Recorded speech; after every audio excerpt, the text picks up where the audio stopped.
Welcome back to Plain Vanilla Podcast. This episode will be very exciting karena kita kedatangan seorang expert di bidang health economics. Okay, thank you Anggi udah datang for the show. It's an honor. Sama-sama. Ya dan juga kenapa gue excited tentang cerita health economics ini karena for the last several months orang-orang kayak nganggep health dan economics itu dua hal yang berlawanan gitu atau mutually eksklusif gitu. Kalau memilih health ya lo harus merelakan economics lo gitu. Kalau misalnya lo memilih economics lo akan merelakan health-nya gitu karena ada pandemi ini gitu. Well, that's not true of course karena kita nggak harus milih di antara dua itu. Dan kita akan coba bahas lebih lanjut. Jadi kalau misalnya boleh Nggi, lo ceritain tentang diri lo dulu Nggi for the listeners. Oke, jadi siapa gue dan kenapa gue di sini? Dan kenapa gue kenal sama R? Oke, nama gue Anggi. Dulu gue kenal sama R waktu gue kuliah di Jogja. Gue kuliah farmasi di UGM, khususnya farmasi bahan alam. Terus gue S2 di UK, di University of York. Gue ambil Masters Health Economics. Tell me more about health economics Nggi. Kayaknya itu subjek yang lumayan interesting itu tadi. Oke, iya, well, sekarang interesting. Tapi kalau kayak 5 tahun yang lalu tuh kayak itu apa ya gitu. Well, sebenarnya asal muasalnya dia itu masih percabangan dari economics, ilmu ekonomi gitu. Tapi ada ini khusus bagian health karena ya beberapa faktor gitu. Karena health itu market yang unik kalau dilihat dari sisi ekonominya gitu, karena ada banyak aktor di situ, ada pasien, ada tenaga kesehatan, ada pemerintah dan lain-lain gitu. Gimana sih caranya meregulate market ini supaya kita bisa mendapatkan semuanya win-win gitu kan? Kalau di ekonomi gimana supaya semuanya better off gitu. Terus kalau health economics itu sebenarnya ada dua sih mungkin ya major fokus. Yang pertama itu mereka dealing with ini ya gimana sih supaya market itu bisa lebih efisien gitu, gimana sih supaya tingkat kesehatan masyarakat itu bisa bertambah gitu dengan intervensi-intervensi yang terkait, misal gimana sih metode pembayaran tenaga kesehatan supaya kualitas meningkat gitu, sehingga akhirnya tingkat kesehatan masyarakat juga meningkat gitu. Apakah lebih baik dokter dikasih KPI atau tanpa KPI kayak gitu-gitu, atau gimana sih membiayai rumah sakit kayak gitu. Ada yang fokus di situ. Kemudian yang kedua itu fokus di bagaimana supaya akses terhadap pelayanan kesehatan itu bisa merata, bisa bagus, dan juga layanan kesehatan yang diberikan juga layanan kesehatan yang baik gitu. Nah, kalau gue sendiri sekarang gue lebih fokus di yang kedua sih, yang mengupayakan masyarakat bisa mengakses layanan-layanan kesehatan. Tentunya challenge-nya adalah kita semua pengen mengakses layanan kesehatan tapi sumber daya terbatas gitu sih. Tetap ke prinsip ekonomi itu kayak gitu. I see. So karena it goes back to economics, otomatis lo akan berhadapan dengan limited constraint kan gitu ya. Dan juga kalau udah ngomongin market, of course kita juga bisa lihat tentang market failure gitu-gitu.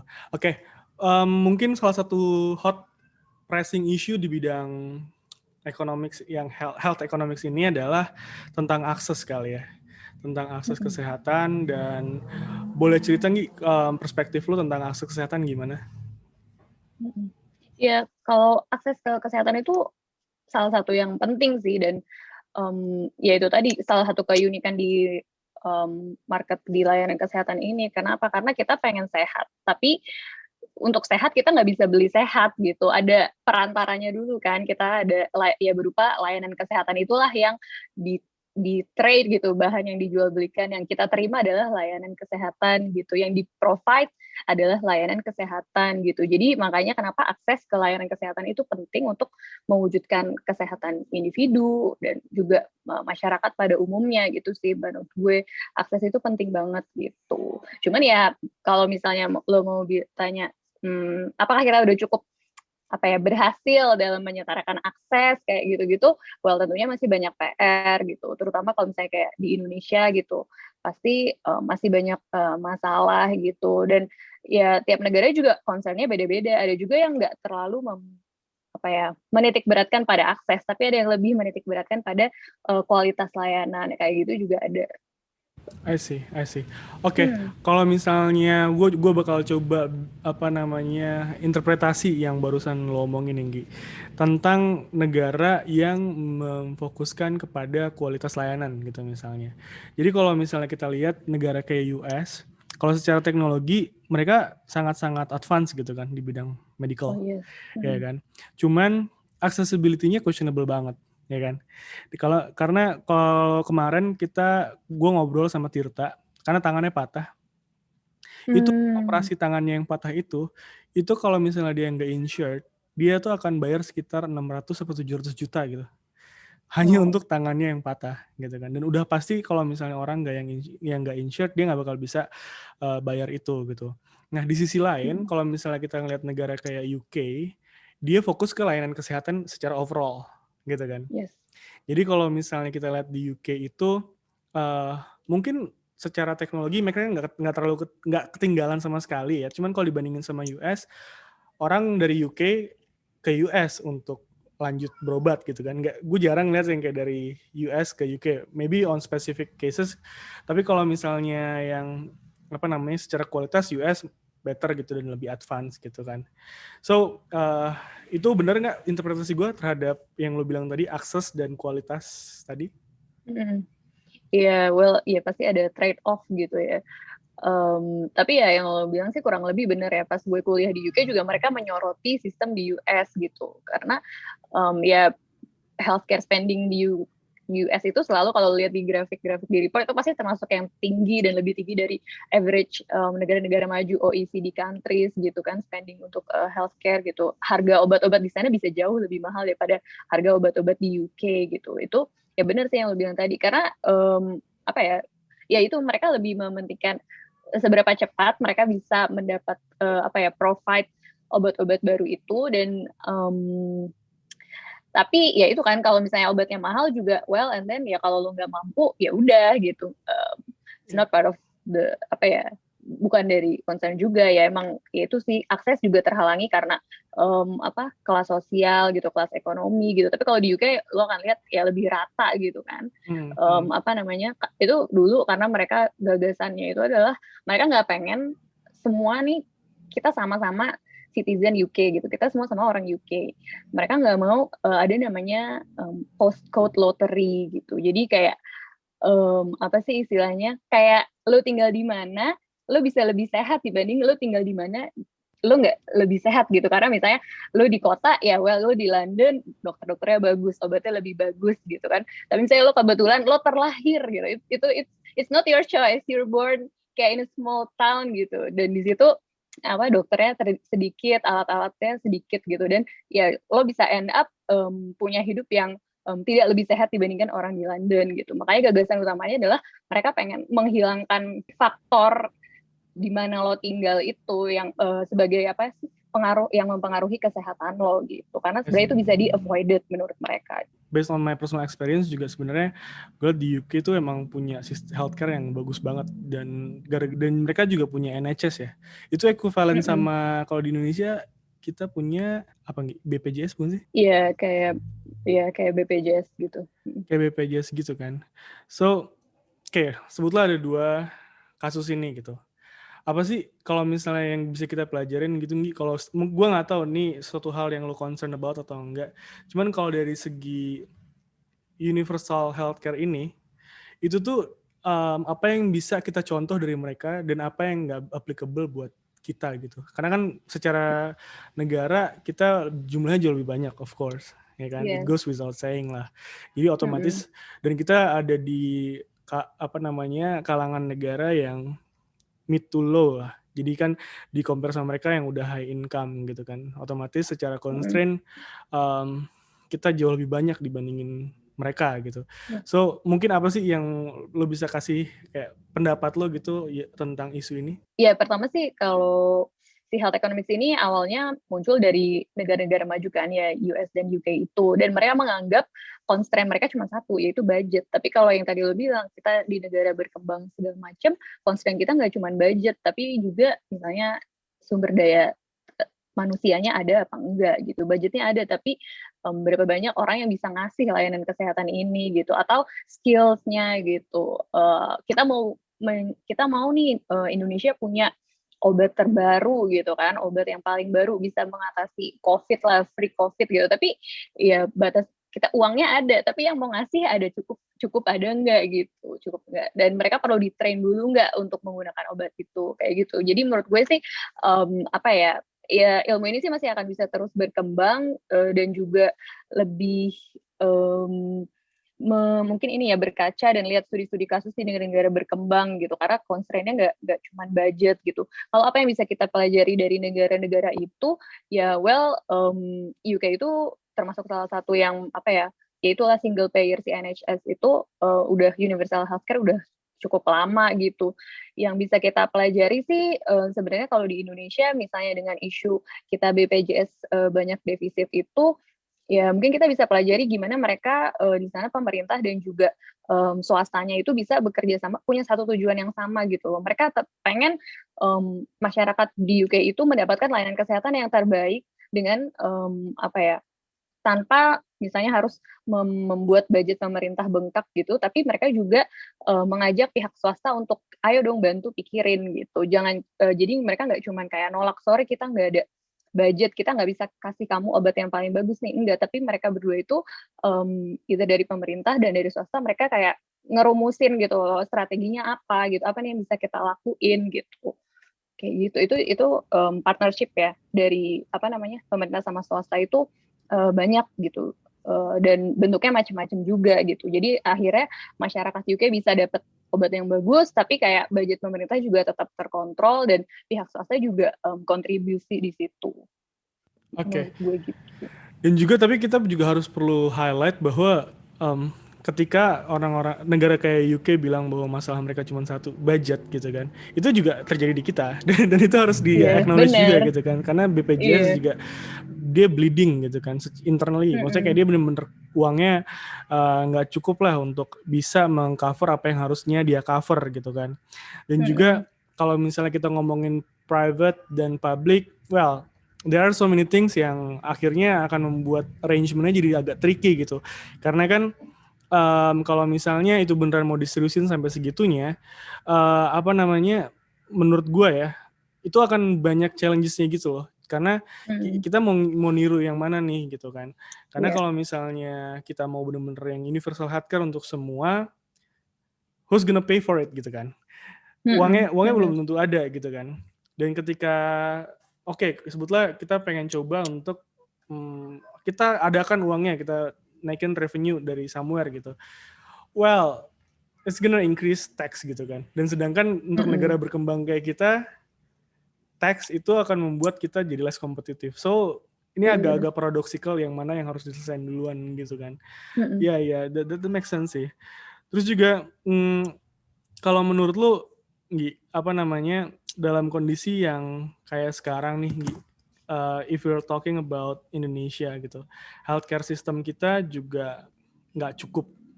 Kita harus acknowledge itu kan, nggak cukup, apalagi dengan kondisi kayak pandemik ini, we're not getting better as fast as we would love to gitu kan.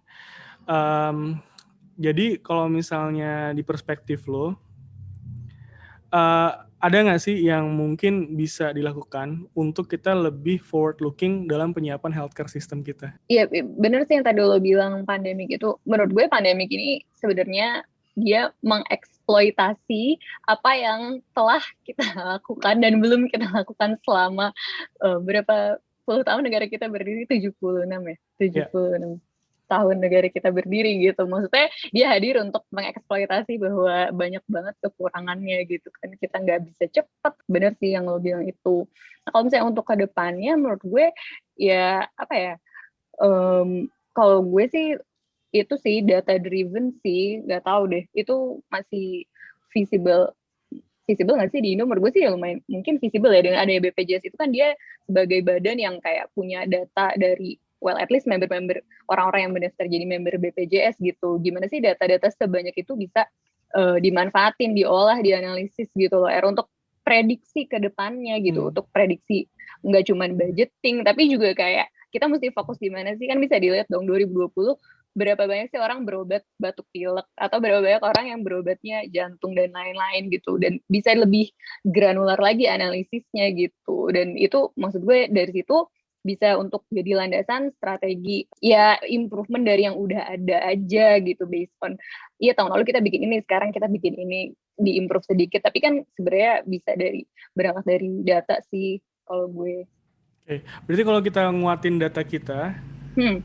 dan juga kalau dari yang cerita lo barusan, kita berarti kan kayak acquire skill set di big data juga gitu kan, supaya kita bisa punya kemampuan Iya. prediktif dan analytics tadi kan. Well, itu make sense banget, itu make sense, dan menurut Mm-mm. gue sangat mungkin juga sih, karena kan well, gue nggak tahu gimana caranya pemerintah bisa dapat atau si apa namanya decision makers ini bisa dapat. Cuman dengan adanya trend wearable devices, ya kan, terus juga kayak misalnya Mm-mm. datanya tuh benar-benar granular banget soalnya di situ, ya kan. Dan we can Iya, really know benar. tentang apa namanya bahkan jantung mereka, dan kita bisa predik lah nih kira-kira sakitnya apa dari situ gitu.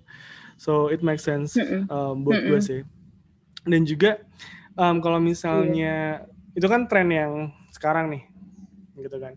Nah kalau misalnya ke depan, jadi kalau misalnya kita ngeliat ada rasio namanya total dependency ratio, itu kita lagi rendah-rendahnya. Setelah ini, fase ini, demographically kita akan mulai aging gitu, akan mulai Mm. menua, dan otomatis itu akan dampak ke demand terhadap apa namanya healthcare, karena kan secara apa namanya kalau bisa kita bilang kebutuhan orang-orang yang udah aging ini akan lebih banyak minta kayak non communicable disease gitu kan, perawatan, atau juga kayak misalnya degenerative disease gitu.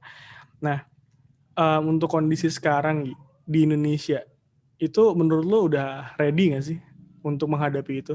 Ya kalau menurut gue untuk kayak isu aging population, dan yang benar sih yang lo bilang tadi non communicable disease, menurut gue di Indonesia itu jujur fokus kita masih kurang ke sana gitu, meskipun ya mulai kelihatan sih kayak jantung, diabetes gitu-gitu kan jadi, dan ginjal itu juga selalu masuk top 10 penyakit yang apa sih pengeluaran BPJS terbesar tuh di penyakit-penyakitnya tuh sebenarnya kalau kita lihat mostly non communicable disease gitu. Tapi ya mungkin ini kan akibat dosa masa lalu gitu yang preventionnya kurang, dan apa terwujudnya sekarang akhirnya orang-orang apa rentan terkena penyakit-penyakit itu gitu. Jadi kalau untuk ke depannya ya itu menurut gue sih udah bisa harusnya lesson learn ya. Jadi ya well dengan kata lain bisa dikatakan kurang gitu. Karena harusnya hal-hal ini sebenarnya avoided gitu. Ya emang kesannya basi gitu. Prevention is key gitu. Cuman ya emang mau gimana lagi, karena itu juga akan menghemat sumber daya di masa mendatang juga gitu. Jadi menurut gue harus lebih fokus lagi sih di prevention gitu, dan mungkin menggunakan apa ya strategi-strategi prevention yang baru yang terkait sama tadi sih pakai data gitu, kayak gimana sih memanfaatkan data-data kita di fitness apps gitu, di health apps kayak gitu kan kita bisa lihat nih profil risiko orang ini ke depannya dia gimana, sehat enggak gitu gitu. I see. Ya, yeah. Dan benar-benar maksud gue kayak pada akhirnya memang semua itu harus prevention ya.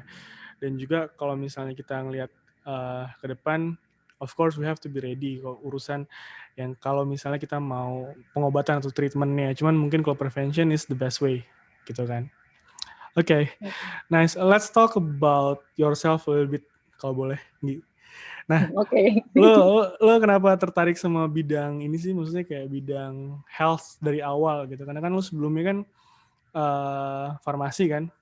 Terus habis itu kenapa akhirnya lo mau pindah ke bidang yang lebih ilmu sosial gitu di health economics? Walaupun kayak kesannya beda, tapi menurut gue kayak bagi gue pemilih dua-duanya adalah karena dua-duanya adalah jalan bagi gue untuk bisa membantu orang lain gitu. Karena gue ngerasa dulu sih pas kayak SMA gue mau masuk kuliah farmasi itu gue pengen belajar sesuatu yang bisa membantu orang lain gitu. Salah satunya adalah farmasi gitu kan, menyarankan obat-obat yang terbaik untuk orang-orang gitu. Nah kemudian kenapa sih bisa beralih ke health economics? Karena dulu ya gue cuma ada satu mata kuliah tuh 2 SKS namanya farmakoekonomi, itu kan kalau selama ini kita mikir mau ngasih obat ke orang, pertimbangannya apa sih? Gejalanya dia apa, ya kan umurnya berapa, dia punya penyakit lain atau enggak. Terus pilihan obat kita apa aja gitu kan yang cocok. Tapi sebenarnya kita lupa masukin satu faktor lagi, yaitu faktor uang, faktor ekonomi gitu. Ya oke kita bisa pilihin obat A, tapi sorry ternyata orang ini nggak mampu gitu kan, sehingga kita nggak bisa ngasih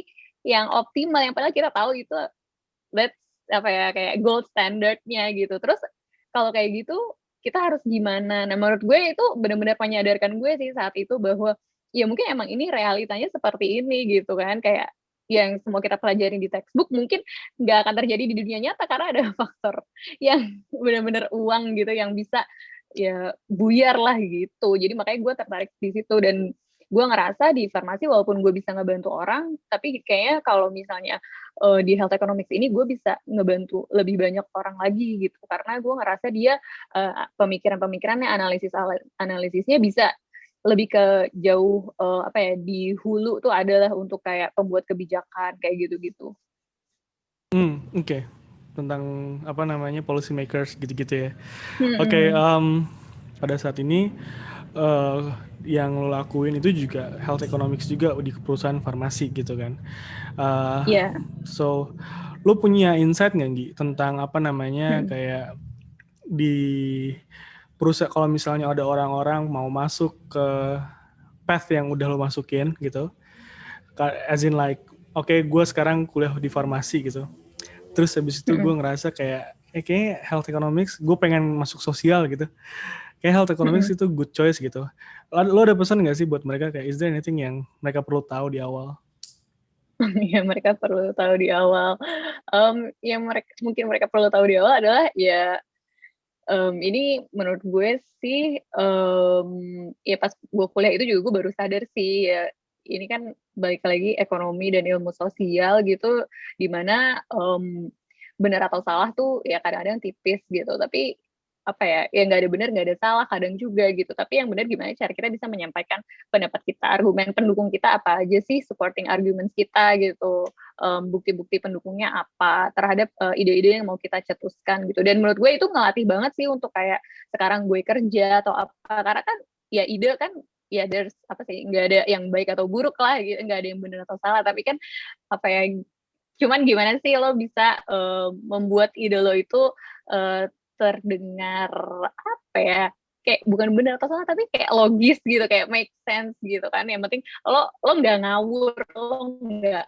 ngemeng, tapi kayak ini nih gue punya data pendukungnya A B C D E gitu. Jadi itu lumayan benar-benar kuliah dan itu hal yang agak beda sih kayak kalau di apa namanya farmasi itu kan kita kebiasa lebih banyak apa ya kayak udah ada pakemnya, udah ada algoritmanya gitu. Kita ngikutin guidelines gitu. Jadi udah terpaku ke situ gitu. Sementara kalau di sini lo bisa lebih bebas gitu dengan ide-ide tapi misalnya dengan analisis lo juga gitu kenapa ini kenapa itu ya lo harus siap sih dengan apa sih data-data pendukungnya gitu. Iya, iya betul. Dan gue juga mau echo yang lo bilang sih, bahwa emang kalau misalnya ngomongin ekonomi gitu kan, dan juga ngomongin analis gitu, em, lo nggak bisa salah. Lo nggak bisa salah, dan juga it's hard untuk bilang lo bener gitu kan. Cuman, jadi lo nggak bisa bener, lo Hmm. nggak bisa salah, tapi yang lo pasti bisa, lo bisa ngawur. Gitu. Karena lo beneran bisa ngasih argumen apapun untuk menjadi solusi atas masalah apapun gitu kan. Dan kadang-kadang orang tuh salah bahkan dari problem identification-nya dia gitu. Jadi Mhm. kayak ini coba kita selesaikan masalah ini, ternyata pas dilihat-lihat that's not the problem gitu, bahkan dia salah diagnosanya gitu. Ya jadi ya itu betul. Jadi emang bener kalau misalnya di dunia social science lebih banyak hal-hal yang kita harus benar-benar bisa mendefine apa sih sebenarnya the real problem sehingga kita bisa come up sama solution yang juga bullseye gitu. Nah, Gi, um, Hmm. ini pertanyaan yang selalu gue tanyain ke tamu-tamu gue, karena tamu-tamu gue kan bisa dibilang kayak banyak banget yang keren-keren lah, kayak lo gini lah, dia S2 di luar ya kan, terus habis itu apa namanya, banyak orang yang punya aspirasi kayak lo gitu, jadi Hmm. supaya bisa menjadi seperti lo maksud gue. Jadi uh, kalau ada yang kayak gitu, biasanya mereka akan mempunyai dua stigma. I just want you to break the stigma sih. Stigma pertama adalah you are super smart, as in like genius. Jadi orang itu merasa, oke, gue punya gap sama dia pinter banget, dia genius banget, dan gue enggak. Nah, terus habis itu stigma yang kedua, ini orang super privilege, ya kan? Ini orang bisa dibilang kayak bisa kuliah di luar negeri, terus habis itu selama ini juga keluarganya super tajir melintir dan seterusnya gitu. Jadi semua orang yang kayak gitu end up akan hidupnya baik-baik aja gitu kan. Jadi can you break the stigma? Jadi bikin mimpi ini tuh jadi suatu hal yang kayak possible untuk di-achieve. Well, yang pertama gue nggak jenius sama sekali, kayak kayaknya yang bikin gue bisa bertahan sejauh ini adalah ya motivasi gue, dan juga apa sih, kemampuan untuk adaptasi kali ya kan dari beda banget tuh belajar farmasi sama belajar ekonomi. Ya, kita harus bisa adaptasi gitu, dan juga kerja di perusahaan farmasi, gue nggak jadi apoteker, tapi gue justru malah jadi analis di health economics ini adalah ya mungkin karena gue mau belajar dan mau terus belajar dan mau unlearn gitu, mau mengakui bahwa gue juga apa ya, banyak banget hal yang belum gue tahu. Setelah gue kuliah di S2, gue ngerasa oh gue udah masters nih gitu kan. Pas gue balik ke realita dunia pekerjaan, wow, dunia tidak seindah itu kawan-kawan gitu. Kayak ya ilmu itu ya cuman jadi dasar aja gitu, tapi ya yang bisa bikin kita terus maju ya gimana sih, ya kita harus apa ya, benar-benar kalau gue sih ngerasa ya motivasi dan harus mau beradaptasi dan apa, belajar terus lah kayak gitu. Dan kalau dibilang jenius ya enggak lah, dan gue juga jujur kayak pernah nggak nyangka gitu, gue dulu farmasi praktikumnya kayak nanam tanaman, ngeringin tanaman, ngeringin daun-daun, kayak nebak-nebak ini kunyit atau temulawak atau jahe gitu, gue ngebedain itu semua. Tapi sekarang gue main sama angka-angka itu kan kayak dulu juga gue gak kebayang sih, cuman ya gue ternyata bisa gitu. Dan I'm not the brightest person gitu, gue pernah bilang sama bos gue gitu kayak I'm not the brightest person gitu, kayak teman-teman gue sekarang PhD health economics gitu, kayak gue bilang sama bos gue ya if you're looking for the brightest person maybe I'm not the brightest person gitu, tapi gue orang yang mau kerja keras gitu, dan gue siap untuk belajar hal-hal baru. Gue selalu bilang kayak gitu. Jadi ya genius ya oke lah, well it's good if you're a genius gitu, kayak it will make your life easier gitu. Tapi ya well kalaupun enggak ya lu juga enggak, jangan apa sih, patah arang gitu. Nah untuk Kalau yang kayak bagian privilege privilege apa sih, kalau itu ya gue lebih nggak ada lagi kayak apa, nggak, tadi gue nanya kalau privilege tuh jalur orang dalam gitu, bukan jual orang dalam ya, koneksi gitu ya. bisa koneksi, itu bisa tajir banget, bisa bayar dan lain-lain lah. Bisa bayar, nggak ada, kayak iya nggak ada. Kalau misalnya kayak koneksi nggak ada, super kayak bahkan kayak ya keluarga gue juga kayak apaan tuh health economics gitu kan, nggak ada. Teman-teman sekitar gue juga itu apaan ya, gue kayak bener-bener mencari tahu sendiri tentang ini gitu. Terus kalau kayak apa namanya, untuk keluar negeri juga ya gue nggak bisa dengan finansial gue sendiri lah, nggak cukup gitu, nggak ada gitu. So the stigma harusnya udah di break ya, harusnya udah broken. Dengan lo bilang bahwa you're not superhuman, as in like there is no rocket scientist brain, ya kan? Terus juga lo juga bilang bahwa in terms of kayak privilege, ya mungkin lo punya basic privilege lah, kayak misalnya lo ada internet dan juga lo nggak harus kayak berpikir bahwa besok gue harus makan apa dan lain-lain dan seterusnya gitu kan. But this is basic gitu kan, nggak yang super privilege gitu kan. Oke. Ya. Enggak lah, belum. Nah, kemudian let's talk about future again. Tapi mungkin tentang diri lo gitu. Setelah lo lewatin begitu banyak fase di hidup lo, terus kemudian lo sempet dari yang science, terus habis itu ke social science, terus habis itu lo bener-bener ngelewatin fase yang berat banget pasti kan, karena kan banyak adaptasi hal baru dan terus learn and unlearn gitu kan. Gue boleh tahu nggak plan lo selanjutnya apa? What's next for you? Kalau jujur buat gue pribadi sih, gue masih senang dengan pekerjaan gue yang sekarang gitu. Karena sekarang kan gue scope-nya juga gue bisa belajar negara-negara lain juga gitu. Eropa, Asia gue bisa belajar di negara-negara itu. Gue masih nyaman dengan pekerjaan gue yang sekarang, dan kadang gue juga nggak terbayang apa yang akan gue lakukan kalau gue nggak melakukan ini. Gue nggak tahu. Gue kayak nggak punya motivasi yang cukup kuat untuk melakukan hal lain atau belajar kayak menjadi pekerjaan yang lain tuh enggak gitu. Jadi kalau untuk seterusnya ya gue pengen mendalami ini. Gue jujur masih pengen PhD suatu saat nanti gitu. Kayak I want to give back gitu, kayak semua hal yang udah gue pelajari sekarang gue pengen juga kontribusi di bidang yang gue sukai gitu, dan semoga bisa bermanfaat gitu buat Indonesia juga gitu. Dan ya mungkin abis itu gue pengen ngajar sih, balik ngajar gitu. Ke kampus ya? Iya, nanti ya kalau gue udah qualified. Udah qualified, sure. Dan itu benar-benar mulia ya. Akhirnya balik lagi ke kampus, ngajar, regardless kesempatan apapun yang ada setelah itu gitu kan. Karena kan by the time lo PhD, lo akan dapat offers yang lain juga gitu kan. Tapi ultimate goals-nya ngajar. Ya, good luck on on that. Mungkin sedikit tentang Indonesia tadi. Lo cerita juga tentang Indonesia gitu kan. Bisa bilang lo udah ke banyak negara nih. As of now, yang negara yang pernah lo datangin dan lo tinggalin at least UK gitu kan. Lo pernah di University of York ya kan. Lo setahun di sana. Dan otomatis ketika lo di sana juga lo ke banyak negara-negara lain, traveling gitu kan. Ada nggak sih insight-insight, ini nggak harus sesuai dengan bidang lo ya, tapi kayak apa sih yang lo rasain kayaknya ini beda nih gitu dibandingin kalau misal di Indonesia, yang mungkin Indonesia bisa adopsi ini gitu, atau kayak gimana, pokoknya anything yang setelah lo jalan-jalan keluar eye opening, and then kayaknya ini gimana harusnya di Indonesia bisa nih gitu. Silakan Gi.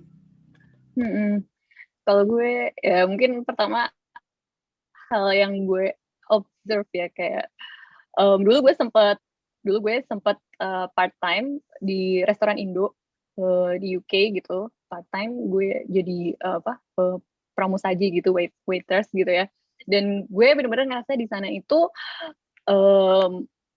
service mindset gitu. Jadi kayak kita tuh mereka berharap kita itu nggak cuma naruh piring di meja doang gitu, tapi gimana kita bisa ngobrol sama customer gitu, gimana kita bisa bikin mereka nyaman makan di situ. Jadi customer experience lah, kalau kayak sekarang kan bahasa-bahasa customer experience gitu, service oriented gitu. Jadi gue juga ngerasa gue nggak melakukan pekerjaan yang kayak cuman gitu-gitu doang gitu, tapi gue kayak gue bisa bikin hari mereka lebih happy gitu, karena mereka bener-bener, gue pernah yang kayak mereka bilang terima kasih, oh thank you, you really kayak it's very nice talking to you gitu, kayak terus dia kadang suka misalnya cerita, oh ya gue pernah ke Indonesia, atau misalnya gue sama sekali nggak tahu Indonesia itu di mana, gue cuma diajak cowok gue ke sini makan makanan Indonesia gitu, kayak lo dari Indonesia, lo bisa jelasin nggak Indonesia itu apa gitu. Jadi ya gue ngerasa benar-benar mereka tuh menghargai sih kayak service yang di-provide ya, dari walaupun kita waitress gitu, tapi mereka nggak menganggap kita tuh cuman ya tugas lo cuman angkat piring kotor gue gitu kan, atau ngisi minuman gue kalau udah kosong gitu. Mereka nganggap kita ya ya teman ngobrol juga, teman yang juga bisa mewarnai hari mereka gitu, yang bisa benar-benar menentukan experience mereka makan di situ, mereka mau balik lagi atau enggak itu ada andil dari kita juga gitu. Dan jujur pas gue balik ke Indo itu gue agak kayak, oh ya gue lupa di Indo kan gak gitu kayak kita kayak kadang ya mas gitu, ya udah gini aja gitu kan, kita kayak thank you gitu. Mereka sering banget ngomong thank you, dan berkali-kali mereka ngomong thank you gitu. Sementara kalau di Indo kan kita enggak yang terlalu basa-basi banget lah, mungkin ya basa-basi small talk gitu ya, ke orang-orang yang padahal mereka hadir di situ menemenin kita di experience kita untuk waktu makan di situ gitu. Itu gue lumayan yang kayak wow, gila, gue ngerasa kayak gue bikin orang lain happy gitu cuman gara-gara gue ceritain tentang Bali gitu, atau kayak cuman gue ceritain tentang apa gitu. Dan mungkin karena ketika lu di Indonesia, lu di Jakarta kali ya. Iya kan? Iya. Cuman kan kalau di Jakarta, iya dan bener. ketika lo di UK itu lo ada di York. Di Iya, York kota kan kecil. kota kecil, dan emang New mereka York. lebih apa namanya lebih sosial gitu kan. Cuman memang gue harus akuin juga walaupun di London gitu ya, apa namanya the interaction between kayak misalnya anonim gitu ya, itu lebih oke sih dibandingin kalau di compare sama Jakarta gitu. Orang-orang masih bisa lebih nyapa gitu. Walaupun Iya. Kadang-kadang kalau gue pribadi ngerasanya ini Takut ya. lumayan scary nih gitu kan. Kayak hai gitu, baju lo bagus deh gitu. Iya, Ini iya. orang mau ngapain? Gue pakai topi bulat waktu itu kan, terus kayak orangnya, man, I love your hat. Gue kayak, oh, thank you. Gue bingung mau ngapain kan, ya thank you gitu kan. Ya jadi mereka emang lebih kayak gitu, dan juga ya mungkin juga culture sih. Karena kan orang-orang dia bisa manggil orang tuh love gitu kan. What's up love gitu kan. Jadi itu part of their culture juga. Well, terus kemudian kalau misalnya lu lihat lagi Nggi, di sana dan di sini secara mentalitas gitu Nggi, kita tuh gimana sih? Maksudnya gue pengen break the stigma juga bahwa kita kalau di compare sama orang-orang yang kayak bule gitu, kita nggak kompetitif, kita kalah gitu. Dan sedangkan lo kan competition lo itu bisa dibilang ketika lo di UK lo apa namanya kuliah belajar sama mereka. Kita emang kita inferior ya dibandingin bule-bule itu. Mungkin Nah, itu sebelumnya menarik sih. lu ceritain dulu tentang kayak demographic profile di kelas lo gimana. Karena gue finance kan. Gila 80% dari kelas gue itu Asia. ASEAN. Nah, mungkin lu silakan Gi. Nah, kalau gue itu pas gue nyampe sana, kelas gue cuma 28 orang. Gue satu-satunya orang dari Asia. Kayak Asia itu cuma gue. Even dari Afrika ada 2. Terus kayak Amerika Latin ada 1. Sisanya European. Terus gue satu-satunya dari Asia gitu. Gue kan juga ngerasa kayak, ya ampun mereka semua kan bahasa Inggrisnya udah dari lahir loh ya ngomong bahasa Inggris gitu. Ya kita gitu kan belajar IELTS aja kayak gitu susah gitu rasanya. Kuliah juga kan kita nggak pakai bahasa Inggris gitu. Gue awalnya juga kayak sempat minder gitu sih gitu karena kemampuan bahasa Inggris gitu udah gitu gue dari Asia gitu. Tapi apa sih ternyata ya kalau pas dijalanin ya emang sih harus nemuin kayak winning moments, small winning moments gitu sih untuk kayak numbuhin kepercayaan diri gue gitu. Kayak misalnya ngeliat, oh dia juga nggak bisa kok ngerjain PR yang itu gitu kan. Kayak dia ternyata enggak juga gitu. Kayak dia juga nanya ke gue gimana caranya gitu. Dan ya kita punya strength juga sih. Kalau gue ngerasa kayak, padahal ini kan kelas ekonomi ya, gue mengexpect ya mereka semua bisa aljabar R yang apa sih diferensial ya turunan kan kayak kita harus proof rumus yang XY dan lain-lain kan. Tapi kayak itu kan konsep yang kita udah belajar dari SMA ya. SMA nggak sih kayak X kuadrat jadi X dan lain-lain gitu kan, itu SMA lah gitu. Di kuliah kan gue nggak ada matematika sama sekali, dulu farmasi gitu. Tapi gue ngerasa gue tuh ini bukan dari SMA gue udah bisa gitu. Padahal lo kayak S1-nya ekonomi gitu, gue S1-nya farmasi gitu. Jadi kayak bisa kompetitif gitu. Iya. Jadi dari segi brand kita nggak inferior ya? Lo confirm itu ya? Enggak lah. Even kayak sekarang di dunia pekerjaan pun gue merasa ya kita bisa bersaing sih. Kita bisa bersaing. I see. Nice to hear that from someone yang udah kena exposure-nya dan juga ngerasa, karena banyak banget orang-orang yang feeling inferior ketika mereka ngobrol sama orang-orang bule gitu. Orang-orang bule as in like US atau UK, mereka ngerasa inferior, akhirnya mereka nggak ngeluarin kemampuan aslinya gitu. Padahal kalau misalnya kita compare nggak juga gitu kan.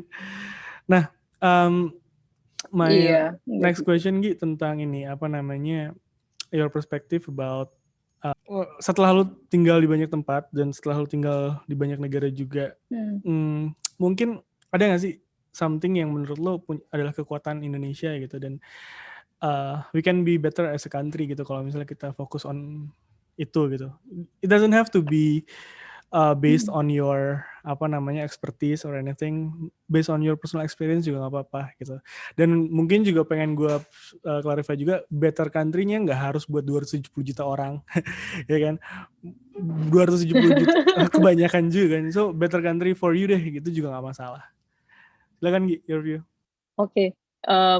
Kalau menurut gue ya, kalau pertamanya tadi lu tanya apa sih strength kita ya. Kalau menurut gue sih rasa keindonesiaan kita itu kuat banget. gitu. Kita semua kayak gue rasa kalau ditanya lu dari mana, lo nggak akan pura-pura menjadi negara lain lah gitu. Gue nggak akan tiba-tiba gue ngomong gue dari negara X gitu ya. Gue akan tetap bilang Indonesia. Walaupun itu pertanyaan selanjutnya adalah misalnya dari orang itu, oh Indonesia, do you have McDonald's in Indonesia gitu kan, kayak kesannya ini negara dari mana gitu.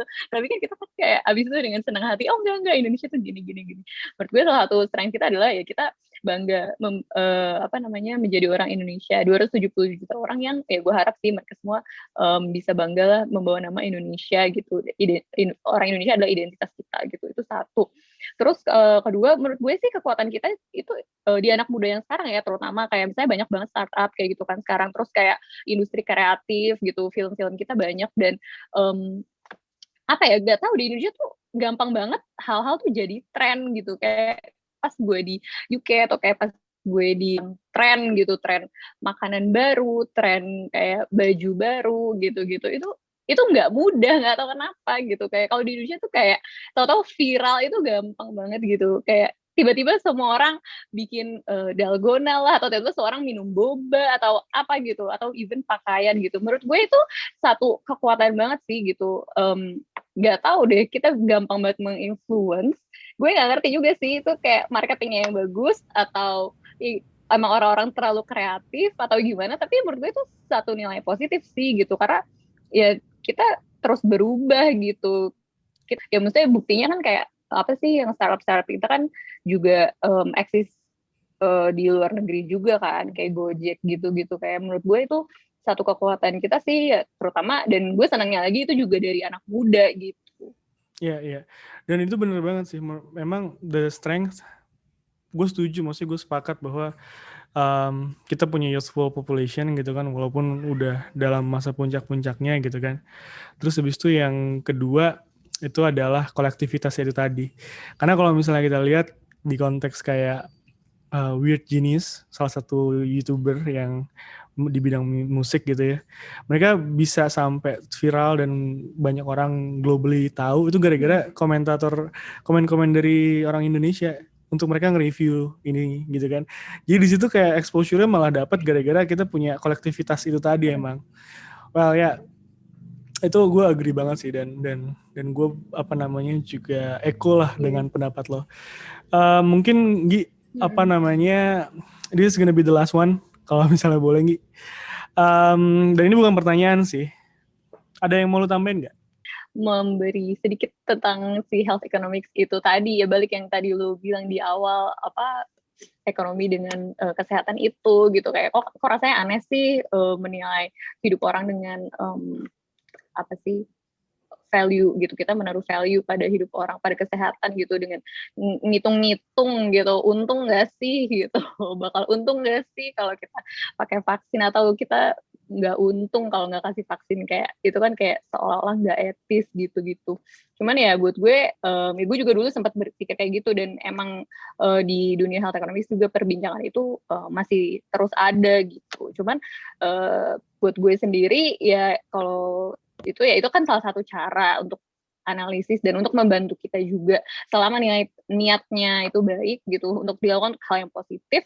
Menurut gue ya itu nggak apa-apa. Itu membuat hanya sebagai media perantara untuk membantu melihat masalah secara lebih jelas gitu, supaya bisa lebih terukur gitu kan. Kayak ya ada unit pengukurannya lah gitu, bisa diukur dengan sesuatu gitu. Cuman ya balik lagi ke tujuannya. Kalau selama tujuannya oke sih, gue ngerasa ya it's okay gitu. Okay. Thank you. That would be the closing. Makasih banget Ngi ya udah mengallocate waktu lo untuk ngobrol, dan mudah-mudahan kita bisa ngobrol lagi on other topics.